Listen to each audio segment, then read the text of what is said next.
भारत माता की, भारत माता की जय श्री राम, जय श्री राम। వేదిక మీద ఉన్నటువంటి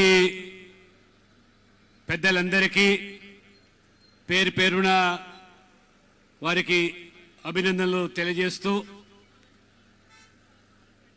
శాసన సభ్యులు, మాజీ పార్లమెంట్ సభ్యులు, కాబోయే పార్లమెంట్ సభ్యులు,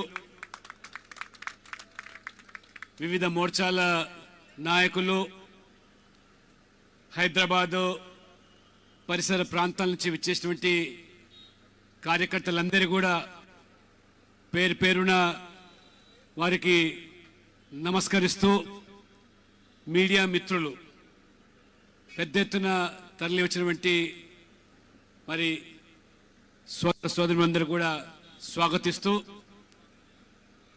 భారతీయ జనతా పార్టీ నిన్నటి వరకు కూడా ఎన్నికల ప్రక్రియలో పూర్తిగా నిమగ్నమై మరుసటి రోజే ఫలితాలకు రాకముందే మన రాష్ట్ర అధ్యక్షులు కిషన్ రెడ్డి గారి యొక్క ఆదేశం మేరకు ధర్నాకు ఉపక్రమించడం అంటే భారతీయ జనతా పార్టీ ప్రజా సమస్యల మీద, ప్రజా శ్రేయస్సు కోసము ప్రజాక్షేత్రంగా ఏ రకంగా ఈరోజు పాటు పడుతున్నదో ఇది నిదర్శనం. 4వ తేదీ ఫలితాలు రాబోతున్నాయి. దేశవ్యాప్తంగా కూడా ప్రధానమంత్రి నరేంద్ర మోడీ గారి నాయకత్వంలో 3వసారి ప్రధానమంత్రిగా మోదీ గారు బాధ్యతలు చేపట్టడమే కాకుండా రాబో 5 సంవత్సరాల కోసము చేపట్టాల్సినటువంటి కార్యక్రమాలు, తీసుకోవాల్సినటువంటి చారిత్రాత్మక నిర్ణయాలు, వాటికి ఈ పార్టీకి మొదటి 100 రోజుల్లోనే వారు భవిష్యత్తుకు బాట వేసే విధంగా 2047 వికసిత భారత్కు మార్గం సుగమం చేసేదానికి వారు ఒక ప్రణాళిక రూపొందిన విషయాన్ని మనందరికీ తెలిసిందే. నరేంద్ర మోడీ గారికి విరామం లేదు, విశ్రమం లేదు. తన జీవితం అంతా కూడా వారు ధారపోసి ఈ దేశం కోసం, ధర్మం కోసం పాటుపడేటువంటి నాయకుడిగా 400 సీట్లు ఎన్డీఏ సాధించబోయే దిశలో 370 స్వతహాగా బీజేపీ ఆ సీట్లు సాధించే క్రమంలో నరేంద్ర మోడీ గారు మరి చూస్తూ ఉన్నాం. ఇవాళ వారు నిజంగా వారు ఒక అద్భుతమైనటువంటి శక్తి, అందరికీ మించి అతీతంగా ఒక వ్యక్తి కాదు శక్తి అని వారు నిరూపిస్తూ ఉన్నారు.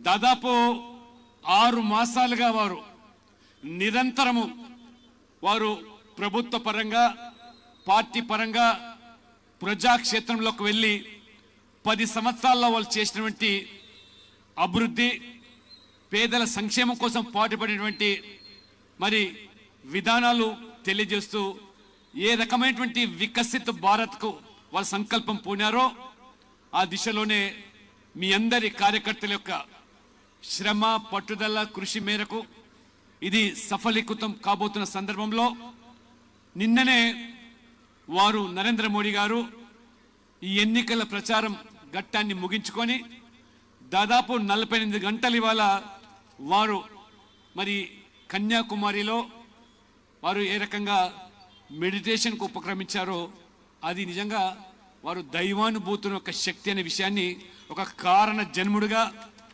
ఈ యొక్క సమాజానికి, దేశానికి దేవుడు పంపిన దూతగా ఇవాళ మనం భావిస్తూ ఉన్నాం, గర్విస్తూ ఉన్నాం కూడా.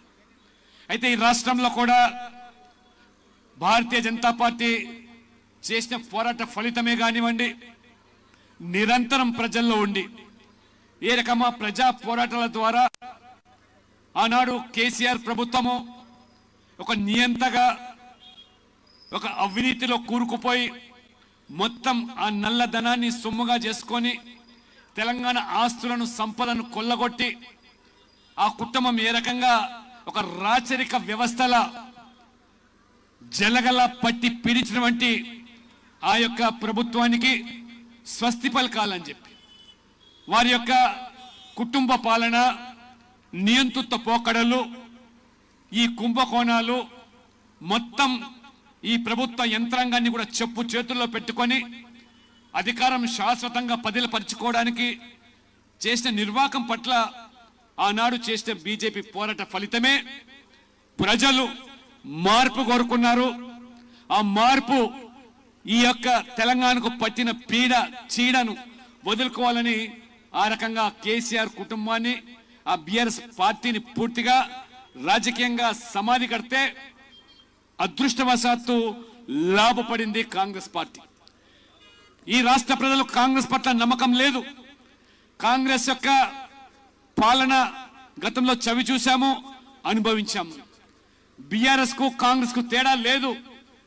ఏ రకంగా కుటుంబ పాలనకు కేసీఆర్ తెరదీస్తే అదే వంశపారపర రాజకీయాలకు, కుటుంబ పాలనకు ఆనవాతిగా కొనసాగుతున్న కాంగ్రెస్ వేరు కాదు. అదే రకంగా అవినీతికి మారు పేరు బీఆర్ఎస్ గా ఉంటే కుంభకోణాలకు నిర్వచనము కాంగ్రెస్ పార్టీ. సంతుష్టికరణ రాజకీయాలు, మైనార్టీ ఓటు రాజకీయాలకు మరి ఆ రోజు మరి బీఆర్ఎస్ పాల్పడితే మరి కాంగ్రెస్ అతీతం కాదు. అందుకని ఈ రెండు పార్టీల డిఎన్ఏ వేరు కాదు, ఈ రెండు పార్టీల విధానాలు ఒకటే అయినప్పటికీ కూడా ఆ రోజు కాంగ్రెస్ యొక్క తప్పుడు ప్రచారం వల్ల, వారి యొక్క విష ప్రచారం, దుష్ప్రచారం వల్ల ఒక నేరేటివ్ ఏదైతే వారు క్రియేట్ చేసి బీఆర్ఎస్ లేదా బీజేపీ ఒకటైనటువంటి అంశాన్ని తెర మీదకి తీసుకురావడము, ఆనాడు కవిత అరెస్టు పూర్వము రండి సుధాకర్ రెడ్డి గారు, కవిత అరెస్టు మరి ఆనాడు జరగకపోతే దాన్ని బీజేపీ మీద ఆపాదించడం, అంతేకాకుండా ఆ రకంగా మరి కాంగ్రెస్ పార్టీ ఎన్నికల్లో లాభపడింది, అధికారులకు వచ్చింది. దానికి తోడు కాంగ్రెస్ పార్టీ ఎన్నికల ముందు ఇచ్చిన హామీలు, ఈ రాష్ట్ర ప్రజలు 6 గ్యారెంటీలు, ఉచితాలు మొత్తం కూడా అడిగిన వాళ్ళకి అన్ని ఉచితంగా ఇస్తామని ఏ రకంగా ప్రజలను నమ్మబలికారో అధికారులకు వచ్చి రేవంత్ రెడ్డి గారు ముఖ్యమంత్రిగా బాధ్యతలు చేపట్టి 6 మాసాలుగా వస్తుంది. ఈ 6 మాసాల్లో మీరు డిసెంబర్ 9కి రైతులకు సంబంధించినటువంటి 2 లక్షల రుణమాఫీ విషయం కానివ్వండి, లేదా వడ్ల మీద 500 బోనస్ కానివ్వండి క్వింటాలకు, లేదా మీరు ఇచ్చినటువంటి హామీలన్నీ కూడా అటకెక్కించి ఏ రకంగా ఇవాళ వాయిదాలు వేస్తూ మరి డిసెంబర్ 9 కాదు ఆగస్టు 15 లోపల సాధిస్తామని చెప్పి మళ్ళీ పార్లమెంట్ ఎన్నికల్లో ప్రజలను మభ్యపెట్టేదానికి, ప్రజల దృష్టి మళ్లించేదానికి ఏ రకమైనటువంటి కుట్రలకు ఇవాళ రేవంత్ రెడ్డి గారు తెరలేపారో మొత్తం తెలంగాణ సమాజం గమనిస్తుంది.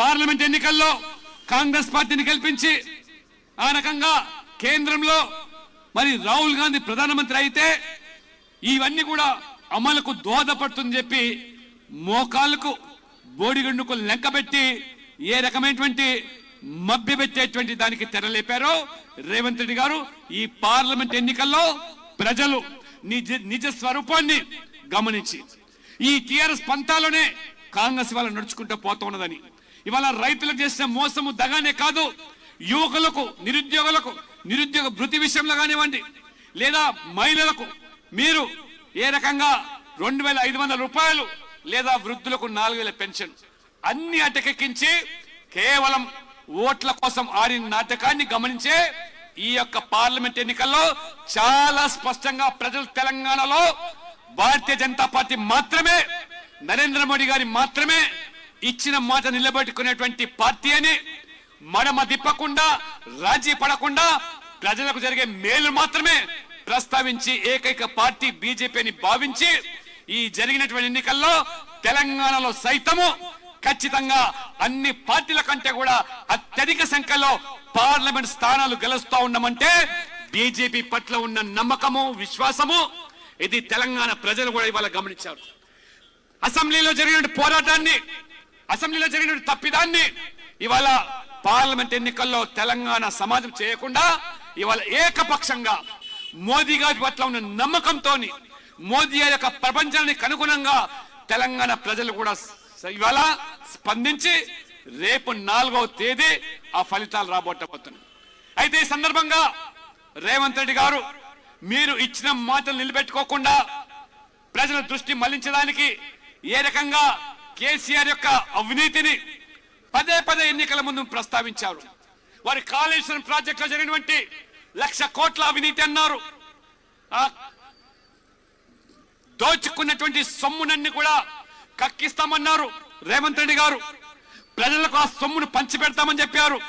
అది కాళేశ్వరం ప్రాజెక్టులో జరిగినటువంటి అవినీతి కానివ్వండి, లేదా ధరలో జరిగినటువంటి ఆ భూ భాగోతాలు కానివ్వండి, లేదా ఇంకా అనేక రకాలుగా మీరు ఆ రోజు డ్రగ్స్ మాఫియాను కూడా ఏ రకంగా వెలికి తీస్తామన్నారు. ఈ రకమైనటువంటి వాగ్దానాలు చేసి ప్రజలను నమ్మించి ఇవాళ కేసీఆర్ అవినీతి మీద, కేసీఆర్ యొక్క మరి కుంభకోణాల మీద ఎందుకు నిమ్మకు నీరెత్తేట్టుగా ఇవాళ రేవంత్ రెడ్డి గారు వ్యవహరిస్తున్నారో ఇవాళ ప్రజలకు అనేకమైనటువంటి అనుమానాలు వ్యక్తమవుతున్నాయి. ఆనాడు కేసీఆర్ గారు ఏ రకంగా మొత్తం అధికార యంత్రాంగాన్ని మొత్తం పార్టీ పరంగా ఏ రకంగా వాడుకొని మరి ముఖ్యంగా పోలీసు వ్యవస్థను, ఆ నిఘా వ్యవస్థను ఏ రకంగా మరి ఆ రోజు మరి ఆ ఫోన్ ట్యాపింగ్ అనే ఉదంతం ఇవాళ వెలుగులోకి వస్తున్నదో నిజంగా ఆశ్చర్యం కనబడుతుంది. ఇవాళ మొత్తం దేశంలో ఎక్కడ లేని విధంగా ఈ యొక్క కేసీఆర్ గారు, ఈ బిఆర్ఎస్ ప్రభుత్వం తమ అధికారాన్ని పదిలపరుచుకోవడానికి తొడిదారినైనా మరి ఆ ప్రజాస్వామ్యానికి తూట్లు పడిచి ఒక రాచరిక వ్యవస్థలాగా రాజుగా వెలుగొందాలని చెప్పి మొత్తం ఆ పోలీసు నిఘా వ్యవస్థను నీ చెప్పు చేతుల్లో పెట్టుకొని విపక్షాల యొక్క ఫోన్ ట్యాపింగ్ కానివ్వండి, లేదా ప్రతిపక్ష నాయకులు ఎవరైతే మరి ఆ రోజు వీరోచితంగా పోరాటం చేసి ఈ యొక్క ప్రభుత్వానికి బుద్ధి చెప్పడానికి ప్రజలు సమాయత్తం చేస్తున్నారో ఆ నాయకుల యొక్క ఫోన్లు ట్యాపింగ్ చేయడమే కాకుండా ఆనాడు సంభవించినటువంటి జిహెచ్ఎంసీ ఎన్నికలు కానివ్వండి, లేదా 3 ఉప ఎన్నికలు కానివ్వండి, భారతీయ జనతా పార్టీ ఈ రాష్ట్రంలో ఒక తిరుగులేని శక్తిగా దిగుతుంది కాబట్టి కట్టడి చేయాలి. ఆ రకంగా మరి భారతీయ జనతా పార్టీ యొక్క ఆర్థిక మూలాలను దెబ్బతీయడానికి ఏ రకంగా మొత్తం పోలీసు వ్యవస్థను మరి ఆ రోజు మరి అధికారులందరినీ కూడా ప్రేరేపించి ఆ యొక్క అధికారులు ఇవాళ మొత్తం కూడా మీ భాగోతం బయట పెడుతున్నారు. ఎవరైతే ఇవాళ జైలు ఊచలు లెక్క పెడుతున్నారో విధి లేని పరిస్థితుల్లో ఆ రోజు పెద్ద ఆయన చెప్పిన విధంగానే మేము చేశామని తప్పితే, ఆ ప్రభుత్వానికి అనుగుణంగానే మేము పనిచేస్తామని తప్పితే మాకంటూ వ్యక్తిగతంగా లేదని ఇవాళ వారు ఇచ్చినటువంటి ఈ కన్ఫెషన్ స్టేట్మెంట్స్ ఇవాళ చూస్తా ఉంటే మొత్తం ఈ రోజు ఇన్ని పేజీల కన్ఫెషన్ లో మొత్తం దేశమంతా కూడా ఇవాళ ఆశ్చర్యం కలిగే రీతిలో ఇంత దిగజాడు రాజకీయం, నీచ నికృష్ట రాజకీయాలకు ఈ ప్రభుత్వం పాల్పడిందంటే దేనికోసం? ఇవాళ అక్రమంగా సంపాదించిన సొమ్మును ఏ రకంగా దాచుకోవడానికి, లేదా నీ యొక్క వారసత్వంలో భాగంగా మళ్ళీ కొడుకును ముఖ్యమంత్రి చేయడానికి ఏ రకంగా వివరించారో ఆ 3 ఉప ఎన్నికల్లో కూడా బీజేపీ యొక్క ఆర్థిక మూలను దెబ్బతీయడానికి ఈ ఫోన్ ట్యాపింగ్ ద్వారా ఏ రకంగా దెబ్బ కొట్టారో అదే రకంగా పూర్తిగా ఈ యొక్క వ్యవస్థను కూడా మొత్తం ఈ యొక్క పోలీస్ యంత్రాంగాన్ని, నిఘా వ్యవస్థను మేము అధికార పార్టీ టిఆర్ఎస్ పార్టీ యొక్క మరి ఆర్థికపరమైన వనరులను, ఓటర్లను కొనుగోలు చేసడానికి అవసరమైన డబ్బును సాక్షాత్తు పోలీస్ వ్యవస్థనే బాహటంగా వారి యొక్క అనుచరులకు, వారి యొక్క అనునాయులకు ఏ రకంగా చేర్చామో ఈ కన్ఫెషన్ స్టేట్మెంట్ లో ఈ పోలీసు అధికారులు మరి వ్యక్తపరిచారంటే ఇంకా అతి ముఖ్యమైనటువంటి ఆ పోలీసు ఆ యొక్క అధికారి ఇంకా అమెరికాలో ఏ రకంగా దాచుకున్నాడో మిగతా వాళ్ళంతా కూడా ఇవాళ ఆ కన్ఫెషన్ స్టేట్మెంట్ ఆ వాగ్మూలంలో, నేర నిర్ధారణ యొక్క వాగ్మూలంలో అన్ని విషయాలు ఇవాళ తేటతెల్లం చేశారు, బట్టబయలు చేశారు, మీ యొక్క భాగవతం బయట పెట్టారు. అయినా ఇవాళ ఎందుకు ఇవాళ రేవంత్ రెడ్డి గారు ఇవాళ నిమ్మకు నీరెత్తిగా వ్యవహరిస్తున్నారో తెలంగాణ సమాజం ఇవాళ నీ ద్వారా సమాధానం కోరుతా ఉన్నది. ఇవాళ స్పష్టం చేయాల్సిన బాధ్యత ఇవాళ ముఖ్యమంత్రి రేవంత్ రెడ్డి గారి మీద ఉన్నది. ఎందుకంటే శాంతి భద్రతకు దోహదపడేటువంటి దేశ రక్షణ కోసం ఉపయోగించినటువంటి ఈ నిఘా వ్యవస్థ సొంత ప్రయోజనాల కోసం ఈ రకంగా ప్రతిపక్ష నాయకుల మీద లేదా తమ స్వార్థ రాజకీయాల కోసం ఏ రకంగా ఇవాళ ఈ ఫోన్ ట్యాపింగ్ ను రాష్ట్రం మొత్తం కూడా అనేక కేంద్రాల్లో దాదాపు 50 మంది అధికారులను పూర్తిగా విదేశాల నుంచి ఈ టెలిగ్రాఫ్ యాక్ట్ కు భిన్నంగా కేంద్ర ప్రభుత్వం యొక్క అనుమతులు లేకుండా, కేంద్ర హోంశాఖ యొక్క మరి అనుమతులు లేకుండా ఏ రకంగా విదేశాల నుంచి కూడా ఆ యొక్క టెక్నాలజీని ఎక్విప్మెంట్స్ తీసుకొచ్చి బాహటంగా వాడుకున్నారో మొత్తం ఈ రోజు ఆ యొక్క అధికారుల యొక్క వాంగ్మూలం ద్వారా ఇవాళ బట్టబలవుతున్నది. అంతుబట్టనటువంటి అనేకమైనటువంటి విషయాలు బయటికి వస్తున్నాయంటే దీనిని ఆసరాగా తీసుకొని సందొట్లో సరమీయ మాదిరిగా ఈ పెద్ద ఆయన చెప్పింది ఒకటైతే ఈ అధికారులు ఏ రకంగా 10 రకాలైనటువంటి మరి మీరు కార్యక్రమాలు చేపట్టాడు. వ్యాపారుల మీద, పారిశ్రామికవేత్తల మీద, లేదా ఏ రకంగా ఈ సమాజంలో ఇతర రాజకీయ పార్టీలకు ఆర్థిక సాయం చేసే వాళ్ళ మీద ఆ రకంగా వాళ్ళకు బెదిరింపులకు పాల్పడి బ్లాక్ మెయిలింగ్ చేసి ఆ టిఆర్ఎస్ పార్టీకి రాజకీయ పరంగా ఎలక్టోరల్ బాండ్స్ కూడా సమకూర్చిన ఉదంతాన్ని ఈ యొక్క వాంగ్మూలంలో విషయాలు బయటకు వస్తున్నాయంటే ఎంత నికృష్టమైనటువంటి దిగజారు చర్యలకు ఆనాటి ప్రభుత్వం పాల్పడిందో తెలంగాణ సమాజం ఒక్కసారి ఆలోచన చేయాలి. ఈ రకమైనటువంటి మరి పాలన ఈ 75 సంవత్సరాల మరి ఈ యొక్క భారతదేశ స్వతంత్రంలో ఏ ప్రభుత్వం కూడా ఏ పార్టీ కూడా పాల్పడలేదంటే ఈ రకమైనటువంటి మరి ఈ యొక్క దేశ భద్రతకు ముప్పు వాటిల్లే విధంగా ఏ రకమైనటువంటి ఆ యొక్క సమాచారాన్ని సేకరించారో ఈ యొక్క మరి సమాచారం అంతగా అందులో మరి పొందుపరిచి ఉన్నారో చివరికి ప్రభుత్వం మారేసరికి లేదా ఆ పగ్గాలు కేసీఆర్ టిఆర్ఎస్ నుంచి మరి మార్చేసరికి వెంటనే అధికారులందరూ కూడా అప్రమత్తమై వెంటనే ఆ రోజే రాజీనామాలు చేసి ఈ యొక్క ఎక్విప్మెంట్స్ అంతా కూడా ధ్వంసం చేసి ఏ రకంగా పూర్తిగా ఆ సమాచారాన్ని దక్కకుండా అందకుండా ఎన్ని రకాలైన కుట్రలు పన్నారు. మొత్తం ఆ యొక్క ఎక్విప్మెంట్ లో మొత్తం ఆ సమాచారాన్ని కూడా ధ్వంసం చేసి ఏ రకంగా మూసి కాలంలో పడేసామని చెప్పే రీతిలో ఉంటే ఇవాళ మీ యొక్క మరి ఈ చర్యలకు మరి స్వస్తి పలకడానికి తప్పించుకోవడానికి నిజంగా నిక్షిప్తమైనటువంటి దేశ భద్రతకు సంబంధించిన సమాచారం కానివ్వండి, ముఖ్యంగా ఈ తెలంగాణ రాష్ట్రం ఏదైతే శాంతి భద్రతలు లేదా ఉగ్రవాద దాడులు దేశంలో ఎక్కడ జరిగినా ఆ మూలాలు హైదరాబాద్ లో తేలుతా ఉంటే లేదా మరోవైపు వామపక్ష తీవ్రవాదం కానివ్వండి, జియాది ఉగ్రవాద సంబంధించి పూర్తి సమాచారం కూడా అందులో నిలిప్తమై ఉంటే దాన్ని సైతం కూడా మీరు ధ్వంసం చేశారంటే ఎటువంటి దేశ ద్రోహ కార్యకలాపాలకు పాల్పడ్డారో జాతి వ్యతిరేక శక్తులుగా ఈ పాలకులుగా ఉన్నటువంటి వాళ్ళు మీ ద్వారా చేయించారంటే వీరికి దేశం పట్ల గాని లేదా ఈ సమాజం పట్ల గాని వారికి ఎంత చిత్తశుద్ధి ఉన్నది. ఈ దేశం ఏమైనా పర్వాలేదు, ఈ దేశం ఉగ్రవాదులు కానీ లేదా ఉగ్రవాద దాడులు కానీ పూర్తిగా మరి బలైనా పర్వాలేదు కానీ మేము మా కుటుంబము మా పార్టీ శాశ్వతంగా ఈ రాజ్యాన్ని ఏలాలనేటువంటి ఏదైతే మీరు కుట్రలు పన్నారో ఆ కుట్రలకు పౌలుగా మారినారో ఈ యొక్క మరి పాత్రదారులు వారి వాళ్ళ విషయాలు బయటకు వచ్చాయి, వారి వాంగ్మూలం బయటకు వచ్చాయి. కానీ ఇవాళ 6 మాసాలైంది. రేవంత్ రెడ్డి గారు నిన్ను మేము సూటిగా ప్రశ్నిస్తున్నాం, పదే అనేక సందర్భాలు చెప్పావు ఈ ఫోన్ ట్యాపింగ్ ఉదంతం వల్లనే నేను సైతం కూడా జైలుకి వెళ్లే పరిస్థితి వచ్చిందని చెప్పి నేను కూడా బాధితుడని చెప్పిన నీవు నేను ఈ యొక్క మరి ఈ టిఆర్ఎస్ పార్టీ ప్రజా వ్యతిరేక చర్యలను వారి యొక్క అవినీతిని రాజీ పడని చెప్పిన నీవు ఎందుకు ఇవాళ నిమ్మకు నీరెత్తుగా వ్యవహరిస్తున్నావు? ఎందుకు ఇవాళ మీ నోరు పెదకటం లేదు? ఎందుకు ఇవాళ ఆ యొక్క వాంగ్మూలం ద్వారా సేకరించిన సమాచారం ఆధారంగా ఆ యొక్క మరి సూత్రధారులను ఎందుకు వాళ్ళ మీద చర్యలు తీసుకోవటం లేదు? వాళ్ళు కేసీఆర్ అయినా హరీష్ రావు అయినా బాహాటంగా ఆ వాంగ్మూలంలో ఆ పేర్లు కూడా ప్రస్తావించారు ఆ అధికారులు. ఎందుకు ఇవాళ నువ్వు మీనమేషాలు లెక్క పెడుతున్నావు? ఎవరి ఒత్తిడిల కోసం నువ్వు లొంగిపోతున్నావు? చివరికి నీవు చెప్పినటువంటి నీవే బాధితగా ఉన్నటువంటి నీవే బాధితగా మారినటువంటి ఉదంతం, నీవే జైలుకి వెళ్ళిన ఉదంతం, నీవే చెప్పావు కదా నా బిడ్డ పెళ్లికి కూడా నన్ను హాజరు కాకుండా కుట్ర పన్ని నన్ను జైలు పాలు చేశారు ఈ ఫోన్ ట్యాపింగ్ ఉదంతం వల్ల నేను చెప్పిన నీవు ఇవాళ ఎందుకు ఇవాళ రాజీ పడుతున్నావు అంటే మీ ఢిల్లీ పెద్దల ఒత్తిడా జన్ 10 ఒత్తిడా లేకపోతే మీ కాంగ్రెస్ అధిష్టానం లోపాయికారిగా ఈ బిఆర్ఎస్ పార్టీతోని కేసీఆర్ తోని ఏదైనా రాష్ట్ర ఒప్పందాలు చేసుకున్నారా? ఇవాళ నరేంద్ర మోడీ గారిని బీజేపీని ఇవాళ ఎదుర్కోవాలంటే ఇవాళ మాకు సరిపోవడం లేదు.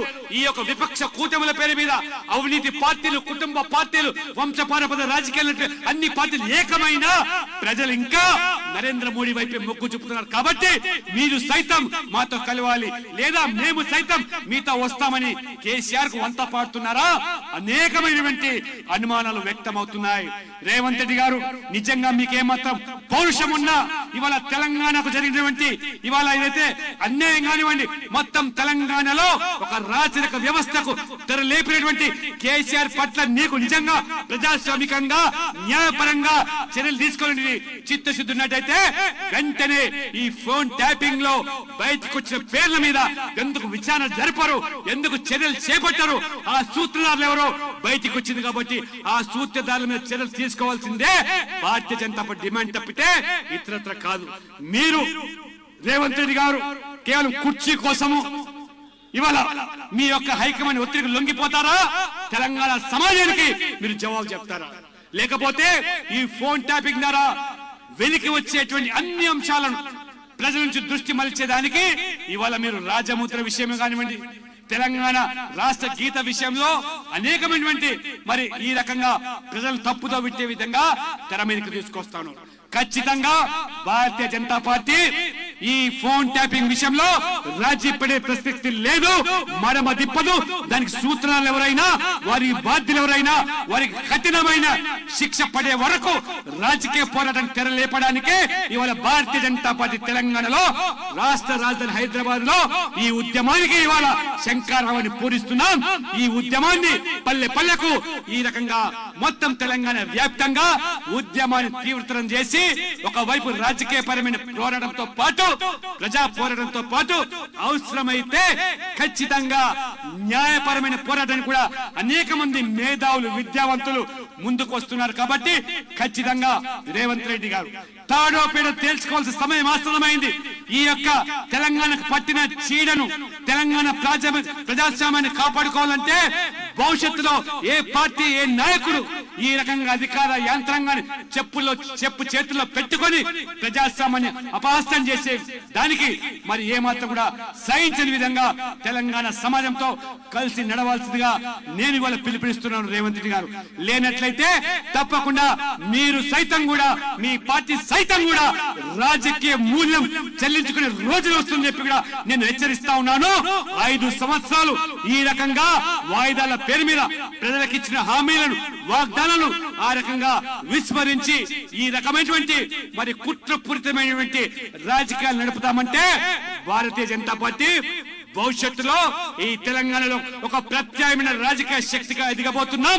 ఖచ్చితంగా భవిష్యత్తులో ఈ రాష్ట్రాన్ని పాలించే శక్తిగా ఇవాళ బీజేపీ ఎదిగింది. కాబట్టి బీజేపీలో ప్రజలు ఇవాళ తెలంగాణ ప్రజలు బీజేపీ వైపు ఒక నమ్మకంతో విశ్వాసంతో మా వైపు చూస్తున్నారు. కాబట్టి ఖచ్చితంగా ఈ రోజు మేము గతంలో కూడా గవర్నర్ గారికి విన్నపించాం, సిబిఐ ఎంక్వైరీ జరగాల్సిందే.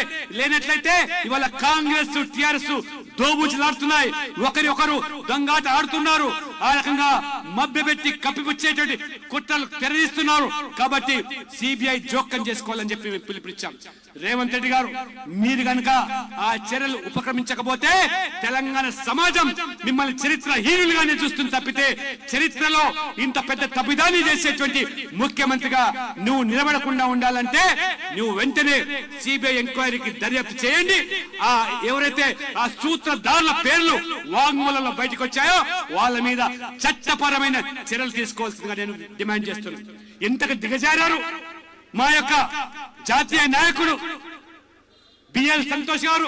తన జీవితం అంతా కూడా ఈ దేశం కోసం, ధర్మం కోసం తన జీవితాన్ని దారబోసి ఏ రకంగా ఇవాళ ఒక ప్రచారక జీవితాన్ని కొనసాగించే వ్యక్తి మీద అబండాలు వేసి ఏ రకమైన కుట్రలు బండి లేని యొక్క ఎమ్మెల్యేల కొనుగోలు కేసును మీరు తెర మీదకి తీసుకొచ్చి ఏ రకంగా మీరు ఆ యొక్క బిఎల్ సంతోష్ గారి మీద అక్రమ కేసులు బనాయించి రాజీ పడడానికి ఈ కవిత గారు ఏదైతే మరి మద్యం కుంభకంలో కూరుకుపోయిందో, మొత్తం ఈ తెలంగాణకు పట్టినటువంటి ఏదైతే జాడ్యం ఉన్నదో, ఒక మహిళ మరి సారా వ్యాపారం చేసి ఢిల్లీకి, పంజాబ్ కు, గోవాకు ఆ రకంగా డబ్బును ఏ రకంగా ఆమ్ ఆద్మీ పార్టీతో కలిసి ఆ ఎన్నికల్లో పంపిణీ చేశారో, ఆ ఉదంతం బయటికి రావడం, ఆ కేసులో ఇరుక్కుపోవడం, ఆ కేసు నుంచి తప్పించుకోవడానికి మాత్రమే ఇవాళ బీజేపీ నాయకులను ఈ యొక్క కేసును మేము అక్రమ కేసు బనాయించామని చెప్పి ఆ రకంగా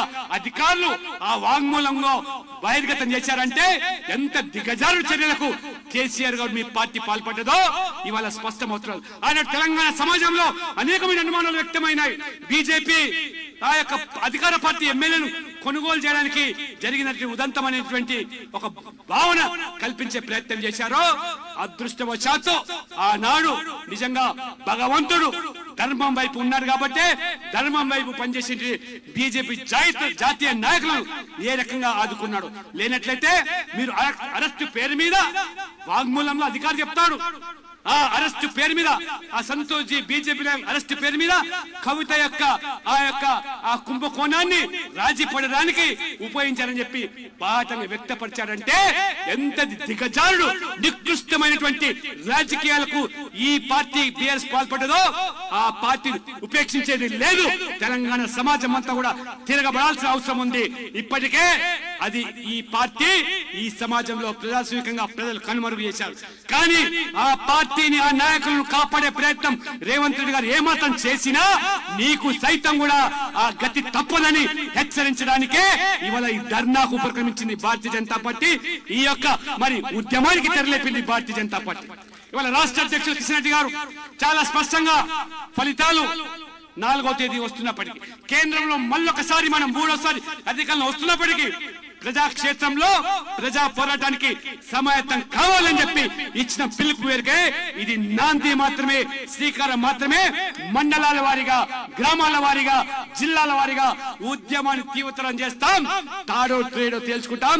మా జాతీయ నాయకుల పట్ల మీరు చేసినటువంటి అబండాలను ఇవాళ మొత్తం సమాజం గమనించింది కాబట్టి దానికి దోహదపడ్డటువంటి ఆ యొక్క సూత్రధారుల మీద చర్యలు తీసుకోకపోయినట్టయితే రేవంత్ రెడ్డిని కూడా ఉపేక్షించేది లేదని, ఆ కాంగ్రెస్ ప్రభుత్వాన్ని కూడా ఉపేక్షించేది లేదని హెచ్చరించడానికి మాత్రమే ఈ యొక్క ధర్నా అని చెప్పి ఈ సందర్భంగా తెలియజేస్తూ, ఇంత తక్కువ సమయంలో రాత్రికి రాత్రి నిండా కాసం వెంకటేశ్వర గారు నేను ఢిల్లీలో ఉంటే వారు ఫోన్ చేసి రాష్ట్ర అధ్యక్షుడి పిలుపు మేరకు ఇవాళ వెంటనే మనం ధర్నా నిర్వహించాలి, లేనట్లయితే ఈ రకంగా ఎన్నికల తర్వాత విజయోత్సవాల పేరు మీద అందరూ కూడా మన కార్యకర్తలు పూర్తిగా నిమగ్నమయ్యే ప్రమాదం ఉంది కాబట్టి అప్రమత్తం చేయాలి, సమాజానికి ఒక సంకేతం ఇవ్వాలి.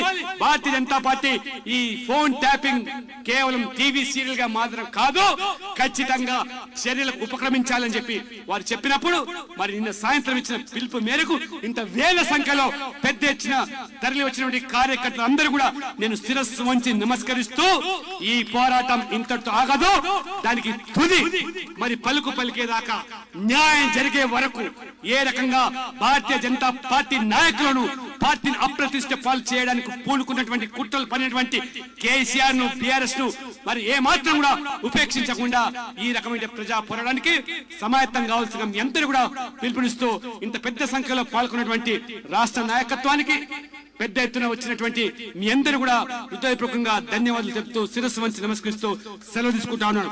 భారత్ మాతాకి, భారత్ మాతాకి జై శ్రీరామ్, జై శ్రీరామ్.